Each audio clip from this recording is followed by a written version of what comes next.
സംസ്ഥാനത്ത് വീണ്ടും തെരുവ് നായയുടെ ആക്രമണം. കോഴിക്കോട് പന്തീരാങ്കാവിലാണ് തെരുവ് നായയുടെ ആക്രമണം ഉണ്ടായിരിക്കുന്നത്. 3 പേർക്ക് തെരുവ് നായയുടെ ആക്രമണത്തിൽ പരിക്കേറ്റിരിക്കുന്നു. പരിക്കേറ്റവരെ കോഴിക്കോട് മെഡിക്കൽ കോളേജ് ആശുപത്രിയിൽ പ്രവേശിപ്പിച്ചിരിക്കുകയാണ്. സംസ്ഥാനത്ത് ഉടനീളം വ്യാപകമായി തെരുവ് നായകളുടെ ആക്രമണവും തെരുവ് നായകളുടെ കടിയും വർദ്ധിക്കുന്ന പശ്ചാത്തലത്തിൽ ഇപ്പോൾ ഇതാ കോഴിക്കോട് പന്തീരാങ്കാവിൽ തെരുവ് നായയുടെ ആക്രമണം ഉണ്ടായിരിക്കുന്നു. തെരുവ് നായ 3 പേരെ ആക്രമിച്ചിരിക്കുന്നു.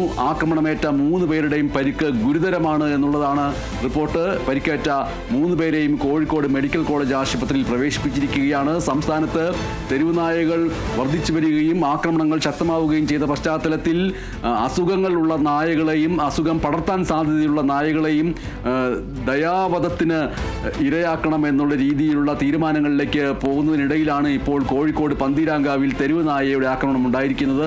3 പേർക്ക് ഗുരുതരമായി പരിക്കേറ്റിരിക്കുന്നു. ഇവരെ കോഴിക്കോട് മെഡിക്കൽ കോളേജ് ആശുപത്രിയിൽ പ്രവേശിപ്പിച്ചിരിക്കുകയാണ്.